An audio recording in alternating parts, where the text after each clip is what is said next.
Welcome, everybody. My name is David Hart. I'm the director of the Mitchell Center for Sustainability Solutions. It's great to have you here. I'll tell you a little bit about Jeff Marks in a second, but for those of you, and I see some faces I haven't seen for a while, or maybe even ever before, which is great.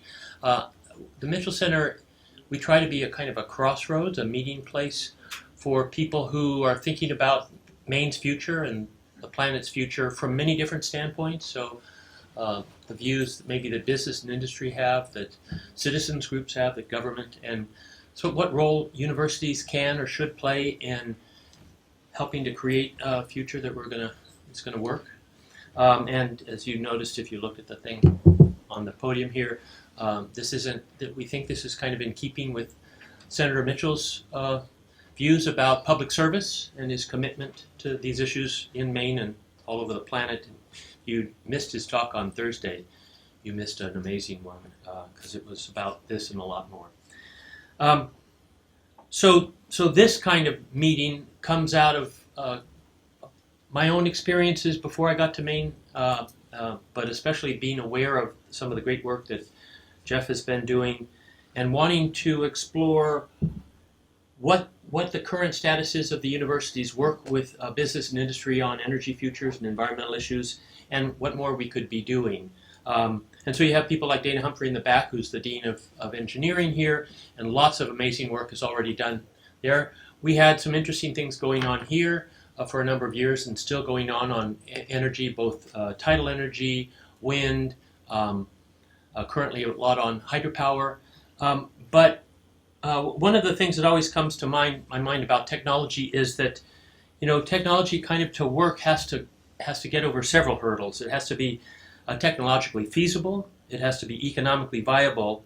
It has to be sort of environmentally benign, at least, not too harmful, and it has to be socially acceptable. And a lot of the faculty and students who work with the Mitchell Center represent all of that and the intermingling of those views, including a lot of social science that's been very important for our work, because it turns out that people care about what the future is, and they see this with different values and different belief systems and different preferences, and so we try to take that into account. I went and tracked Jeff down once or twice in the last year and had conversations about this and tried to coax him to come on up. He actually was due to do this. He was all set to come up in the spring, and darn if he didn't have an invitation to go down and spend some time with Secretary Moniz at the Department of Energy and a lot of other folks about issues that I would say for that day were far more important than giving a talk here. So we are sorry to miss him, but I know he did. That was a good experience all around. So Jeff isn't just the director of E2 Tech, which, if you can't remember, it is the Environmental and Energy Technology Council of Maine. But he's got a really interesting background that I found interesting. I think I'm right. Do you hail originally from Millinocket, or? East Millinocket. There you go. So East Millinocket, answered by someone from that area. How could I confuse those things? So certainly an area that had an illustrious past and a kind of a complicated future that I think shapes all of our thinking about how to get it right in Maine. So he was the deputy director of the Maine Governor's Energy Office, so he's got great relationships over on that side and with the legislature and state agencies. He had worked with the private sector, United Technologies, and done a lot of work in Washington. He's done a ton of work with municipalities, a state Senate president. He even worked for the former U.S. Senate Majority Leader, George Mitchell. So all good stuff. And besides that, he's a political science undergraduate degree from USM and a master's in public administration from University of Southern California. And then finally, my favorite one is that he did his law degree at UC Davis, where, let's see, where's Jonathan?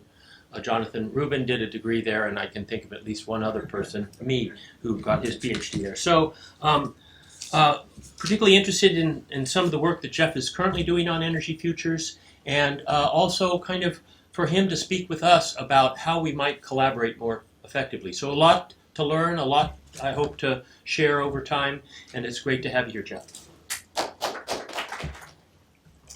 Thanks for everybody for coming today. I'm looking forward to talking a little bit about some of the energy planning work that we're doing both with the state and the federal government.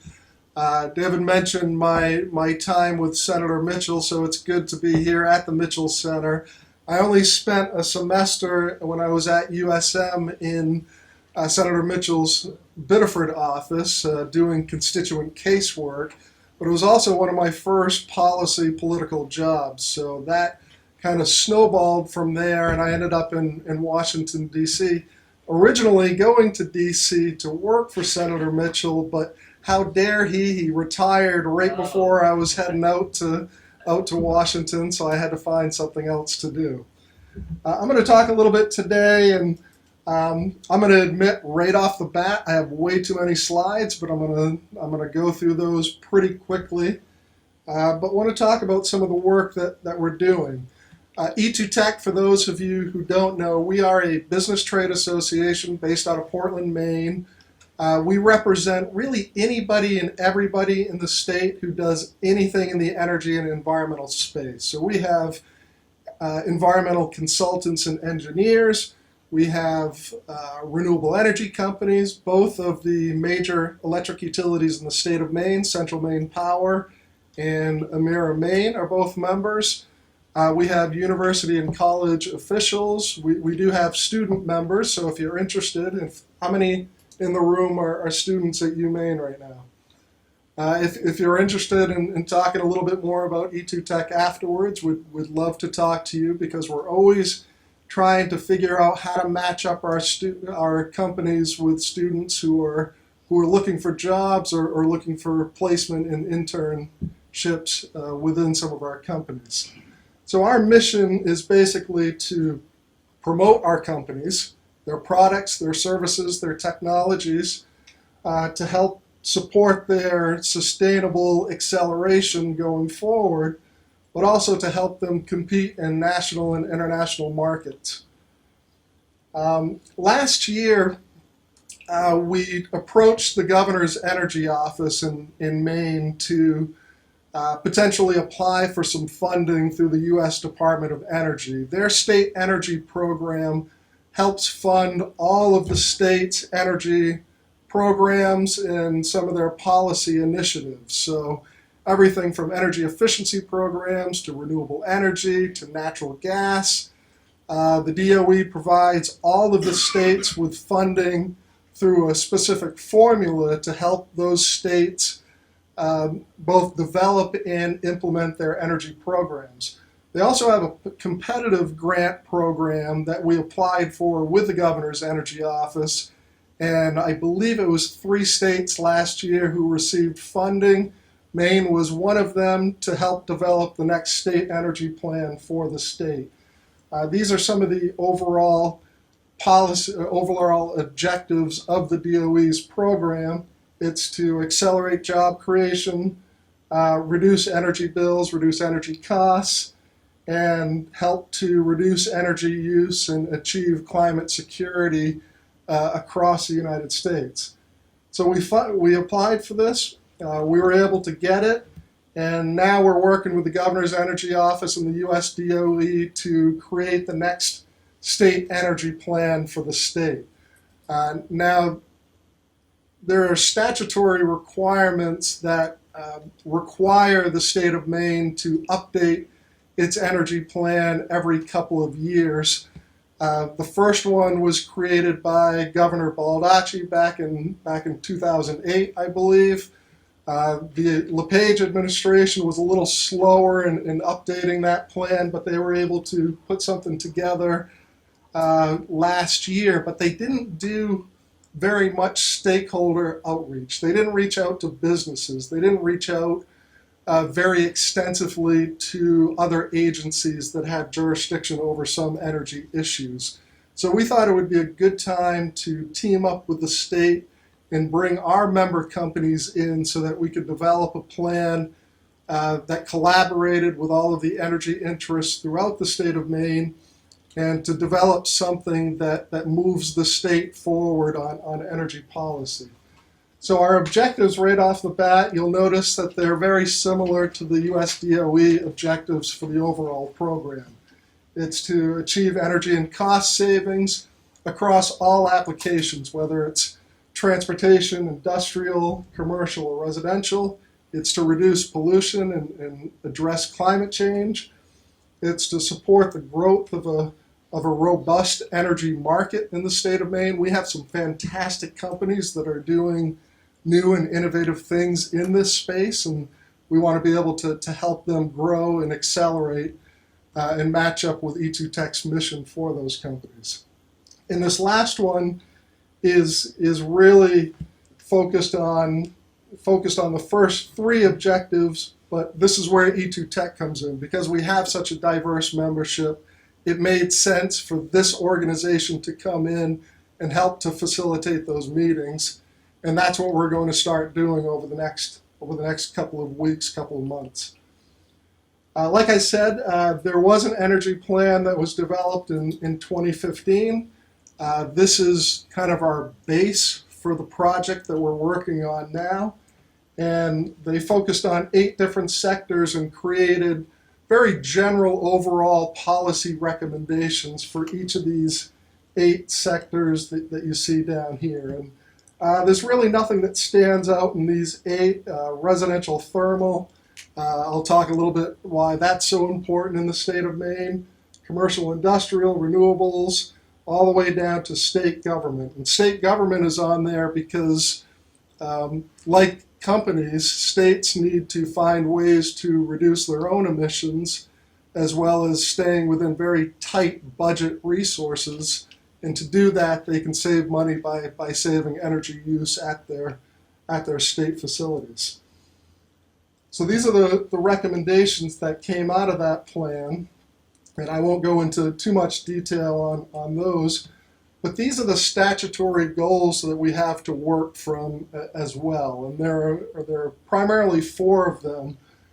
It's to reduce oil use in home heating 30% by 2030.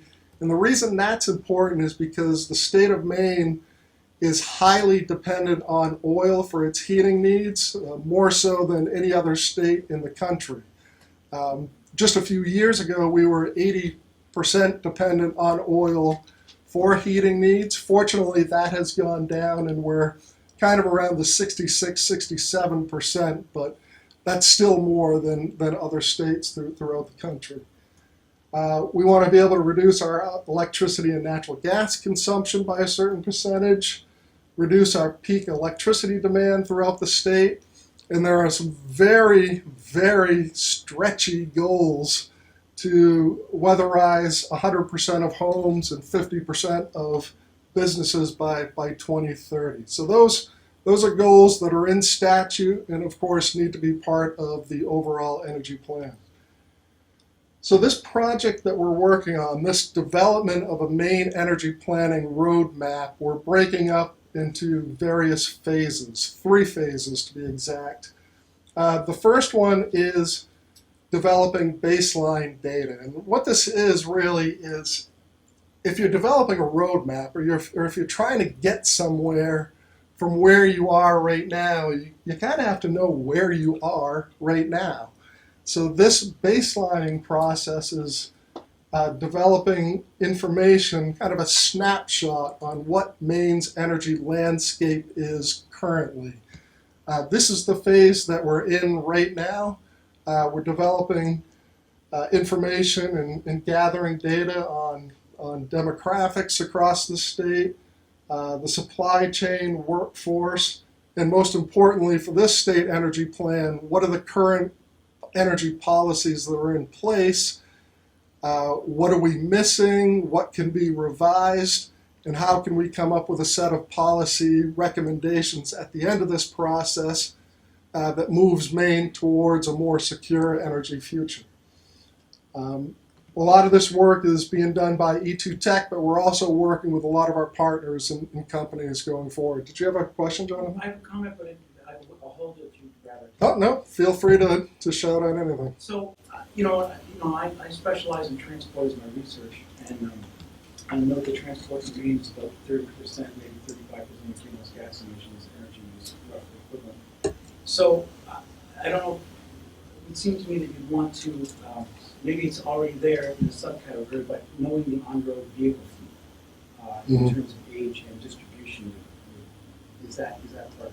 Yeah, it is. And we're going to, and if you have any ideas about where that information is, We do, actually. Yeah. Not currently, but we were keeping several years of all registered vehicles we got downloaded from informing VIN to know that making so we should talk about. and that also, that reminds me, I'm here to give you some information, but what I'm really here for is to get information from you on how we can develop this roadmap. So let's talk on that later, because it's a project that's quite elaborate to VIN code Mhm. the entire 1.2 million vehicle records. So we should. Absolutely, and that's half the battle here. Is we know there's a lot of data out there, and we have very limited resources. And this grant, while very helpful to prepare this plant, is limited in itself. So if there's data that exists that we don't have or we don't know where it is, it's conversations like this that will help us to fill those gaps in the plan going forward. So I mentioned the baselining, and there are a series of deliverables under the grant that we need to meet for that. The second phase, which we'll be starting on soon after we get this baselining finished, is really setting time horizons and development goals for the roadmap. Because not only do you need to know where you are, you need to know how long it's going to take to get to where you're going. And that's what this piece is. And I'll mention here, and I'll mention it a little bit later, we've developed a steering committee that will provide very high level guidance to this entire roadmap process. But we're also going to be creating a series of very issue specific task forces to help us on the details of these very complex policy issues. And the task force is going to be responsible for a variety of things, but mostly they're going to make sure that we're not going off in too many detours off this roadmap and getting stuck in a swamp somewhere that's not going to help us on our overall goals.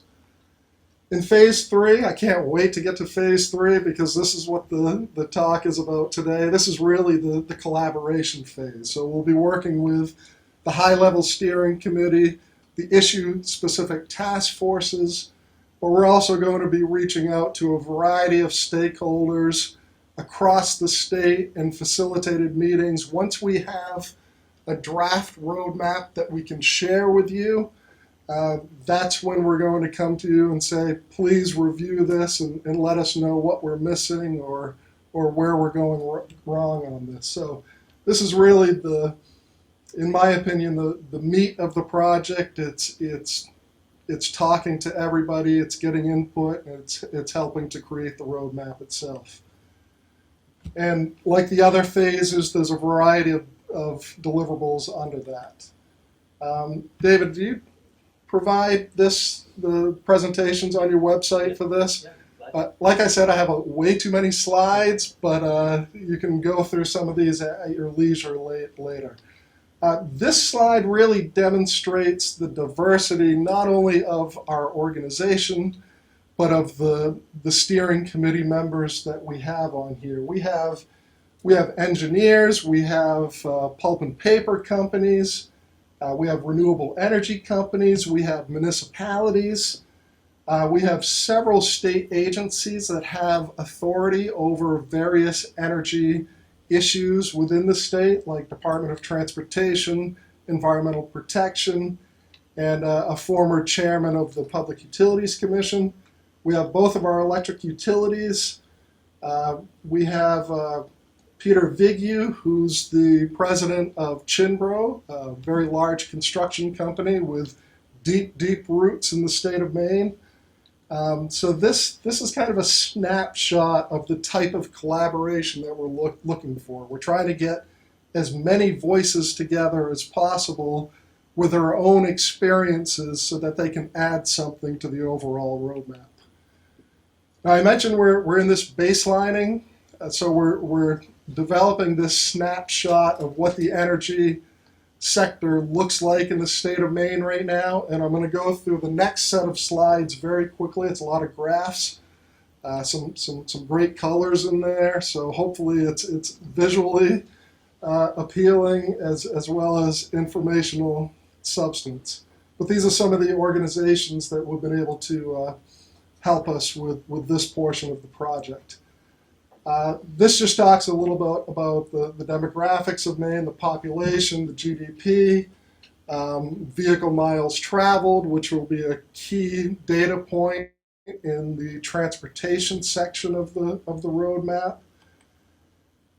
The Clean Tech Leadership Index. I want to start this portion with some good news. There's an organization out of Oregon called Clean Edge that ranks each of the states by their clean tech components, and they do this across three broad areas: policy, capital, and technology.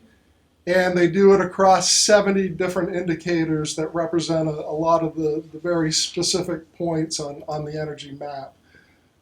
Maine has been doing very well over the last few years on this overall state ranking. We're up to number 18 right now. That's up 4 places over the last year, and it's even up more than we were a couple of years ago. So this index the importance of this index is it gets national and global attention, and it gets the attention of investors from around the world who are looking at particular states and the companies that they have and trying to decide where they're going to invest their limited resources. And if we can stake a claim as being leaders in the clean tech sector, that will hopefully bring more investment, more workers, more jobs into the state. So this is pretty important. This is the technology component of that index.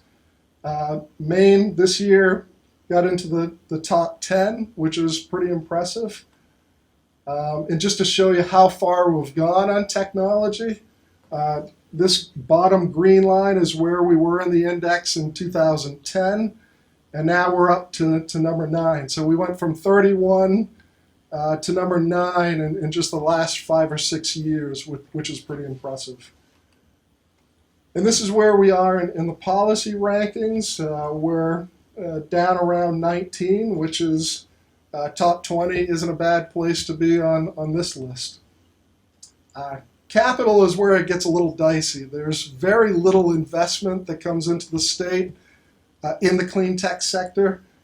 So we're down. This is kind of our lowest ranking. We're down here at number 25. So hopefully that changes and we can move up in that ranking over the next several years. So continuing with kind of what the situation now is in Maine, I'm going to go through some of these graphs pretty quickly. This gives kind of the current retail price of electricity in Maine over the last 5 or 6 years. It's stayed pretty steady. And this is how we compare in prices in New England. New England has some of the most expensive electricity prices in the country, or the highest electricity prices in the country, but Maine is the lowest by far in New England. As far as generation, this just shows different resources that contribute to our electricity portfolio. You'll see that natural gas generation for electricity has gone down quite a bit over the last several years, while others like wind have gone up, and biomass has been kind of up and down over the last 4 or 5 years. This chart just shows where our electricity comes from. Very high in renewables here, but most of that is actually large-scale hydro and biomass, and wind is continuing to grow as we go further. And this just gives another comparison to New England. You'll notice that Maine is very high as far as the percentage of electricity the state generates from renewable resources. And renewables in this chart include hydro, biomass, wind, solar, and geothermal. Now, if you take it to just wind, solar, and geothermal, the percentage is still a little bit higher than some of the other states, so still very impressive as far as the renewable energy portfolio in the state of Maine. And if you look at biomass, we're clearly the leader across the country as far as the amount of electricity we get from biomass in the state, which is good because I hear we have some forest products here or some wood resources in the state, and that definitely puts us in the lead over some of the other states. So what do you notice a little different about this chart?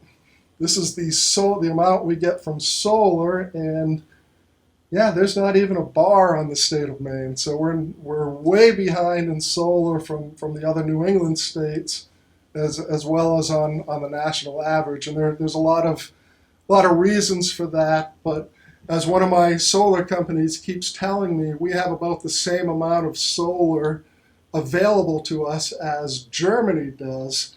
And Germany is one of the leading countries in the world on solar technology and innovation within that sector. Wind, again, we have extensive on and offshore wind. There's a lot going on right here on campus as far as offshore wind, so I think that will help that bar go higher in future years. Hydro, along with biomass, is one of the highest sources for energy. We're going to get into some consumption and productivity charts.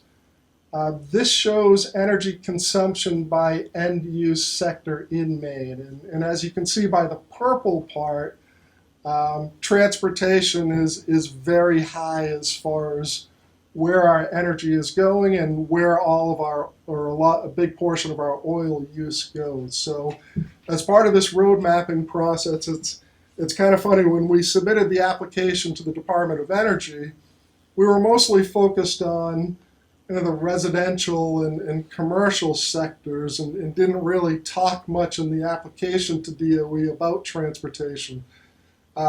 But the governor's energy director, Patrick Woodcock, is very focused on having some type of transportation policy in the state because there really isn't a coordinated one at this point. There are some agencies that are doing things on flex fuel vehicles and alternative fuel vehicles and things like that, but there's not much there that kind of coordinates those different policies into a coherent roadmap. Natural gas consumption has actually been going down over the last several years. You hear a lot about the lack of natural gas in Maine because of capacity issues and getting that natural gas into the state from Canada and from large gas deposits in the New York and Pennsylvania area. But our overall consumption has actually been going down. And that's primarily in the electricity generation sector. But if you look at the natural gas for heating, we have Summit Natural Gas, who has come into the state in the last few years.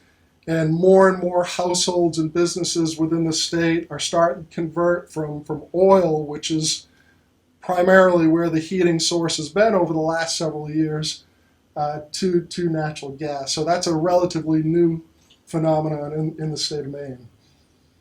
Electricity consumption per capita.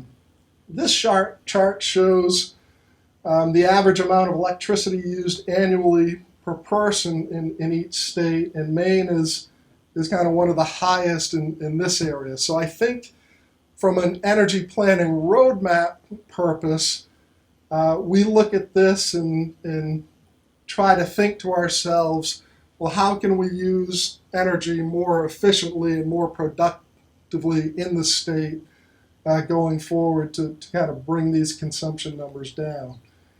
And this is a productivity chart that kind of compares that number to the other New England states.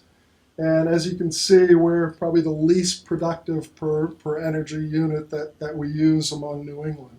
Now, one gap in the data that we currently have, and we need to incorporate it into this, is, okay, we have Maine numbers and we're comparing to other New England states, but it's going to be important to compare the New England region with other regions around the country because they have completely different reasons for how their energy portfolios are set up. A lot of them use more coal.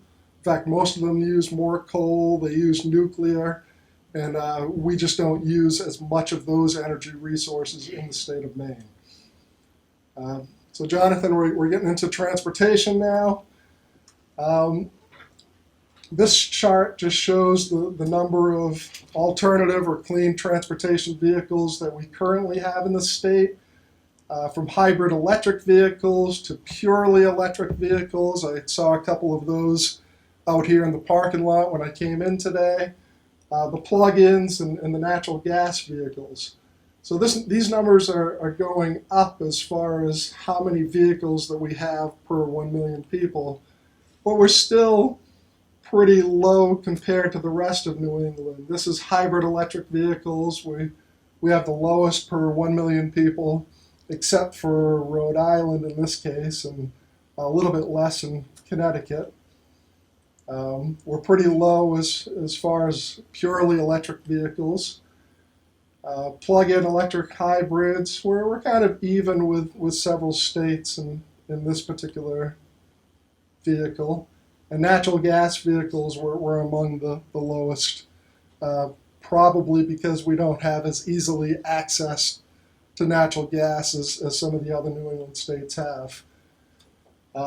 This shows a number of EV charging stations in Maine. If you're going to increase the number of electric vehicles in the state and you're trying to develop policies that incentivize that, you also need to look at the infrastructure side of the equation and make sure that we don't have millions of electric vehicles with no place to charge up. So we'll have to do better on some of these numbers. I'll go through some of these a little more quickly. Energy efficiency is a big issue in the state of Maine for a variety of reasons. One, I've mentioned several times, how much oil that we use for heating. But we also have some of the oldest building stock in the country. And we're trying to find new ways to incentivize energy efficiency improvements in these buildings so that we don't have to just deal with energy efficiency on the construction side. We can look at retrofitting the current buildings and homes that we have right now. This chart shows kind of Efficiency Maine programs over the last few years, and it really shows Efficiency Maine Trust implements all of the renewable energy and energy efficiency programs in the state of Maine, and they've been really successful as far as the programs over the last several years and the thousands of megawatt hours they've saved in that time. This shows the number of LEED certified projects we have in the state, Energy Star buildings. Again, you'll see a trend that Maine has some of the lowest numbers of LEED and Energy Star buildings. Energy Star qualified homes, we're down quite a bit compared to other New England states here. Here's an area where we're actually leaders not only in New England, but throughout the rest of the country as far as the penetration of smart meters on homes. And there's been a lot of controversy over the last few years on the health effects of smart meters and some big brother issues regarding smart meters. But with that said, more than 90% of our homes are using smart meters now. So I'm going to move a little quickly because I just saw the timing sign come up a little bit. I do want to stop at this one because energy storage is really important, and it's really the future of how much renewable energy we're able to bring online and use, because the sun doesn't shine all the time, the wind doesn't blow all the time. What are we going to do with this energy?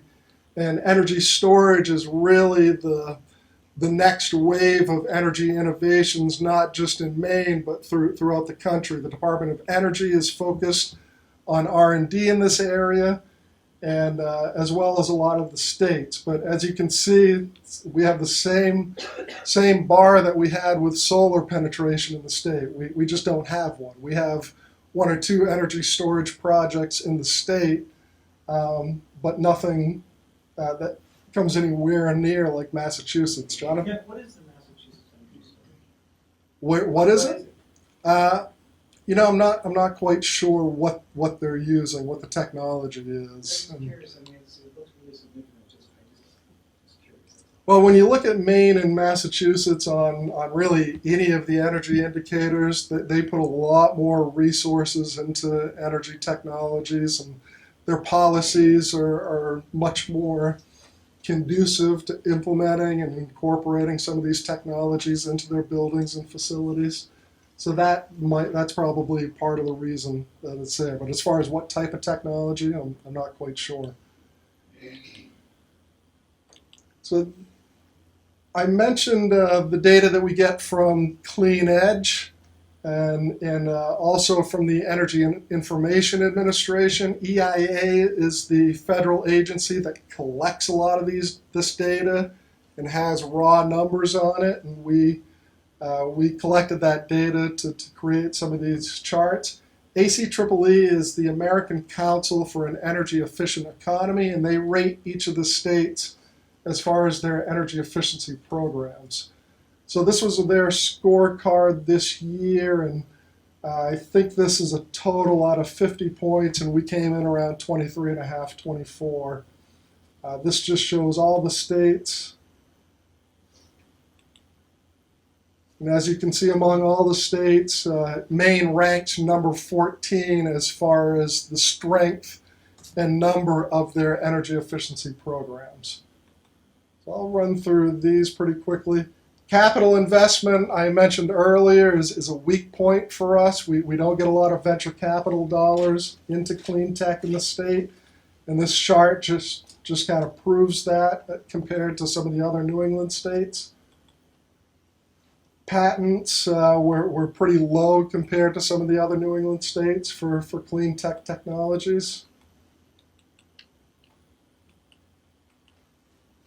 Okay, findings and some of the questions that we're looking at as part of this. We talked a lot through some of the data graphs earlier on renewable energy and what percentage of our renewable energy comes from various resources. So this just shows some of that information. 2/3 of Maine's net electricity generation came from renewable resources, as I mentioned earlier, primarily from hydro and biomass. So some of the questions that we need to ask the organizations that we're collaborating with this on this project with is, how do we reduce our electricity prices to provide relief to ratepayers while staying competitive as far as businesses in the state and bringing new businesses from out of state? There's been a lot of legislation over the last few years to tinker with the renewable portfolio standard. Even though we have very high renewable energy generation in the state, there are those who would like to weaken that in some way, and that's a political question. And I'm probably not going to get too far down into the political weeds during this talk, but come see me later. We'll talk in more detail.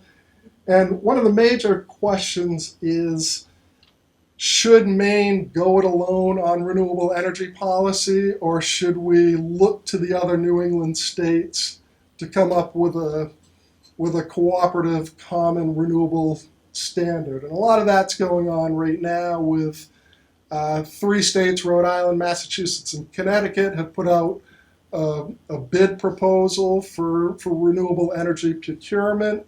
Of course, most of that renewable energy is going to come from Maine, which has a lot of renewable energy compared to the other New England states. And it's going to go to where the demand is, which is outside the state, to Boston, to New York, and other parts of the Northeast. Dave, how much time do we?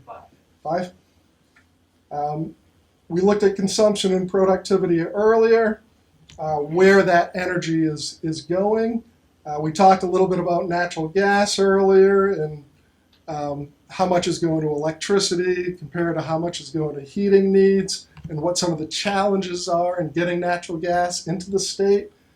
So some of the questions that we have as part of our road mapping process is, how do we balance the need for increased natural gas capacity, being able to take that natural gas that's plentiful in other parts of the Northeast and bring that to the state. But we want to be able to do that without hurting the robust renewable energy sector that we've been building over the last couple of years.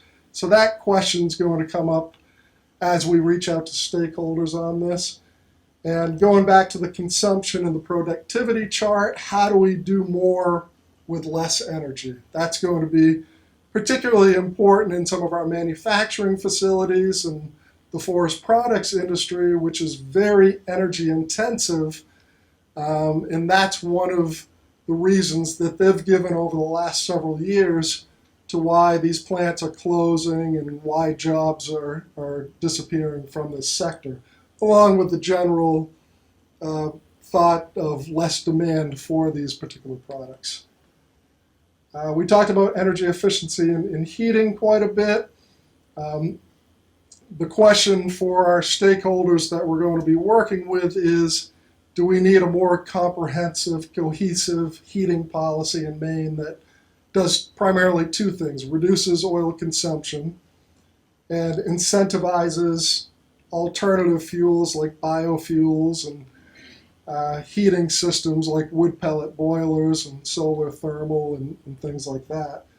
And what financial models may exist in other states. Because one thing that we want to do in this roadmap, we don't want to just invent everything ourselves. If something is working in a state that has comparable demographics as the state of Maine, rural state, a certain percentage of resources from certain sources, we would definitely want to look at those states and incorporating what they're doing right into our roadmap.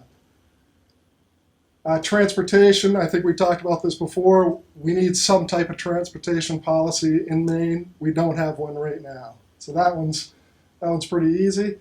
And innovation really came up as an issue to focus on because we are improving in the Clean Tech Index rankings. We do have several companies like Pika Energy and Ocean Renewable Power Company and Rapport and a variety of other types of companies who are inventing and producing the technologies that will help lead us to a more energy secure future. But like with transportation and heating oil, we don't have a very comprehensive innovation policy in the state.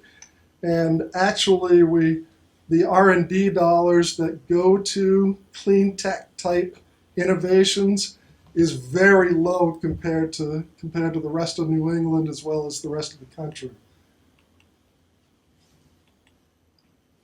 So I'm not going to go through all these. These charts are these are policies that we have, like a renewable energy portfolio standard. Not all states have that. A climate action plan, the state does have that. We don't have a renewable fuel standard. We do have greenhouse gas emission targets and markets. We don't have low carbon fuel standards. So these next several slides, which you can read later, kind of tell us what do we currently have as policies and what don't we have that other states are using effectively and efficiently. I'll go through these pretty quickly, unless you're speed readers.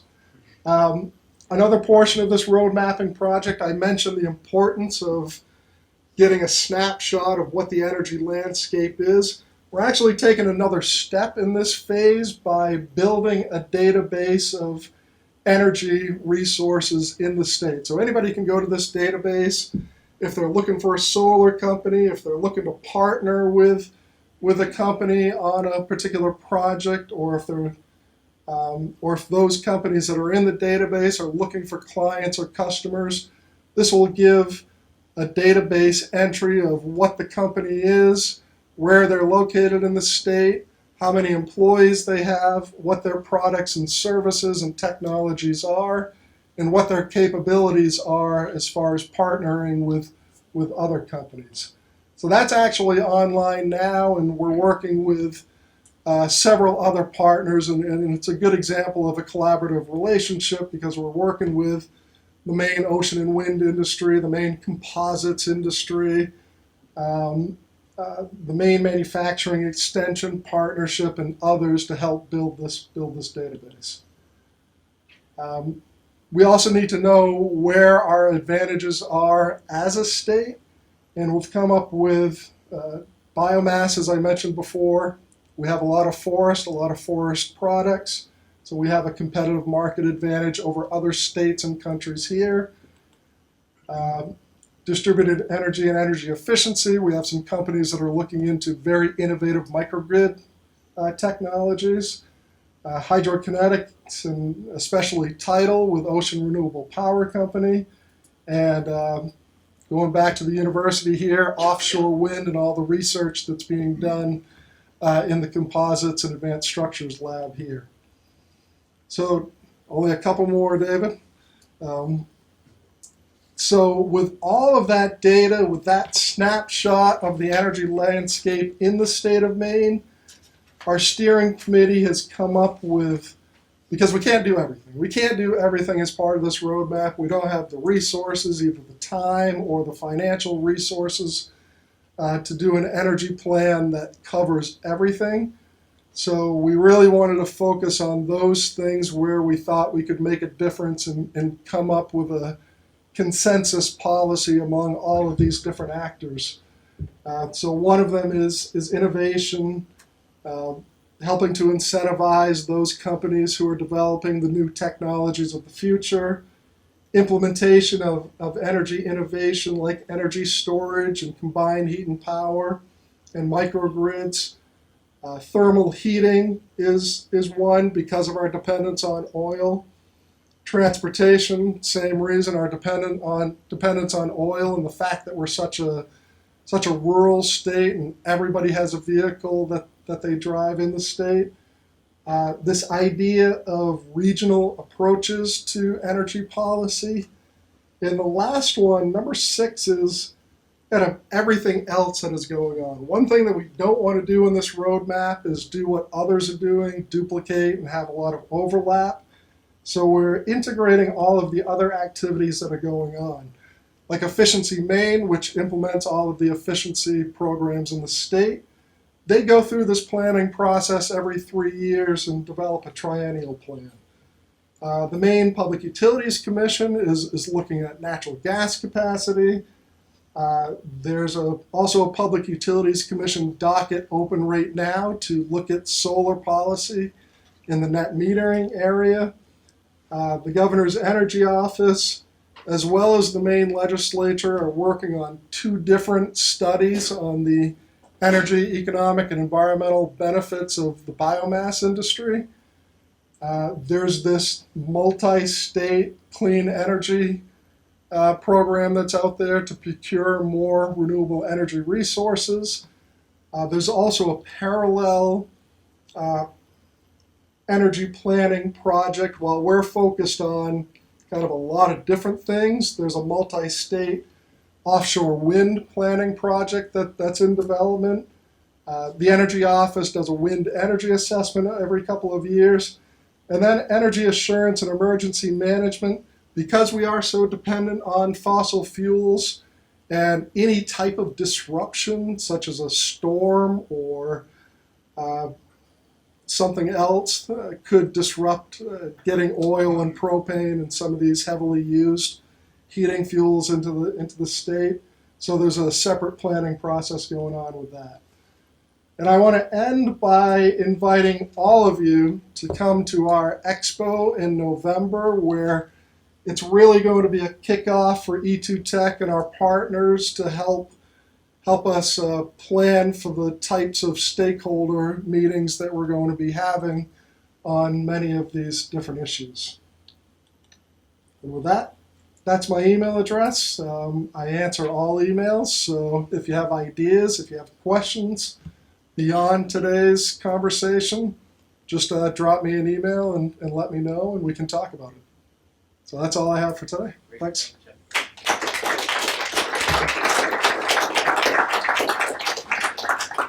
And I'll take questions if you have them. Yes. So on one of your slides, you showed that natural gas consumption in Maine has been going down steadily for the last 5 years, and then you also showed that one of the points said that oil consumption has gone down 10% as well. Right. In the last 5 years. So I just wonder what's going on there. Is our energy use going down as a state? Well, Is it because of like closing of the mills? I mean, I'm just wondering what's causing that. sure. The natural gas for electricity is going down over the last several years, but the natural gas consumption for heating purposes is going up. So the electricity is going down because there are other resources coming online, more renewable resources that are coming online. And the natural gas for heating is going up because we're using more oil and more businesses and homes are converting to natural gas. So they're going in two different directions depending on the application for the natural gas resource. Yes. I don't know. Okay. Similar question, except more biomass related. So we lead the nation in biomass energy fed, I guess, generation. Is that CH binding power, or is that energy, everything? Or what is the future of this, especially given that our mills are closed within the Knoxville Valley? What is that? Are we going to be able to reuse any of that infrastructure? Or? Yeah, well, we've had, like on the biomass, on the electricity side, we had, I believe, 6 plants in the state who were using biomass for electricity generation.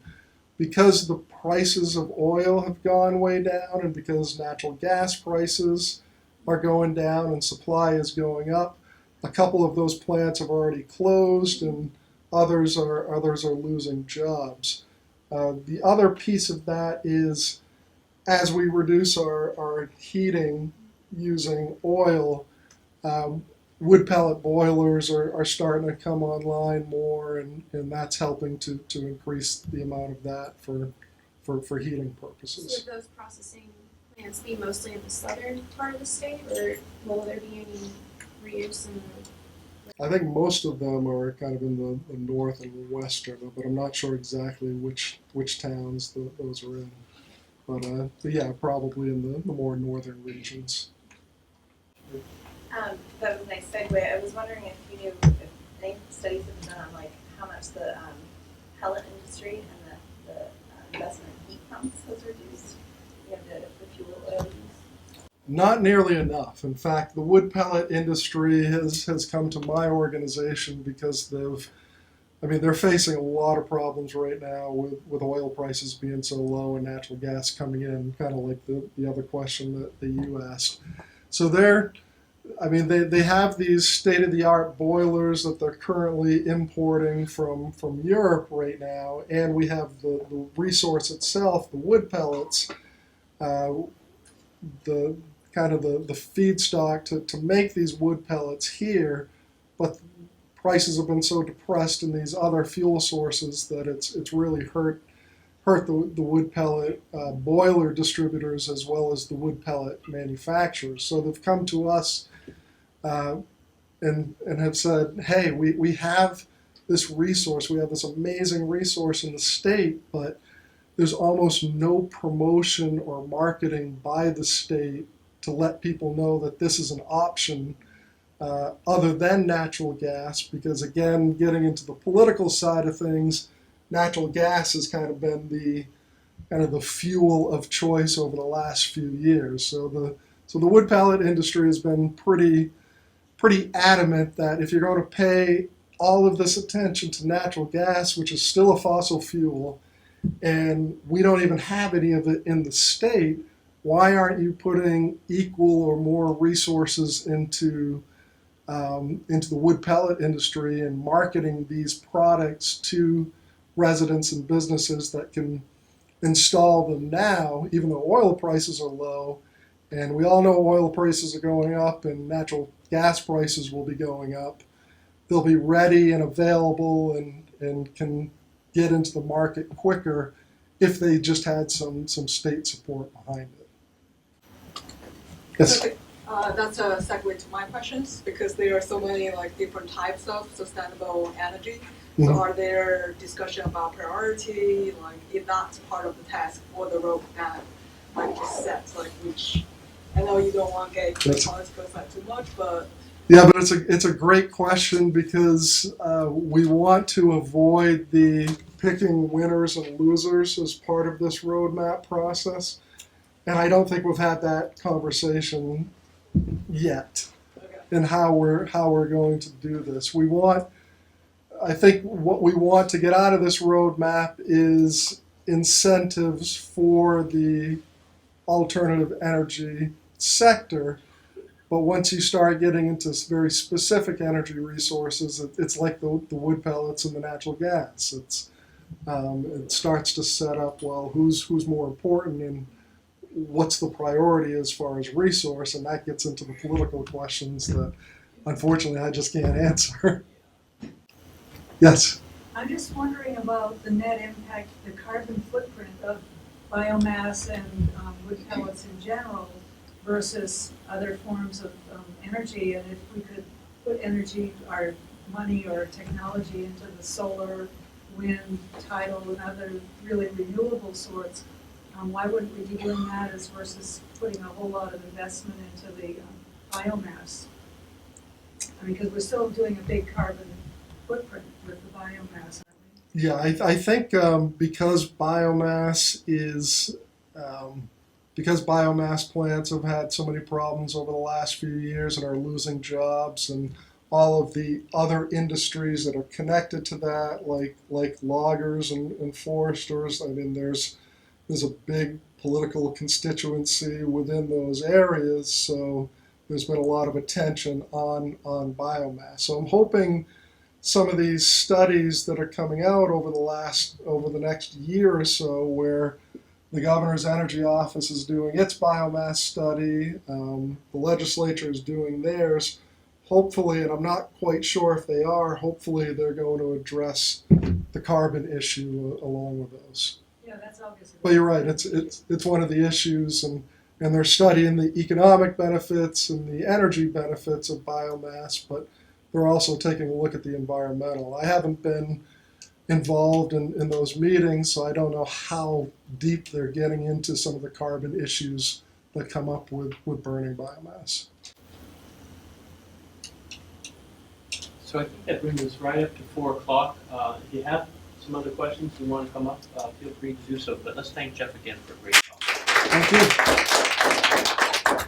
you.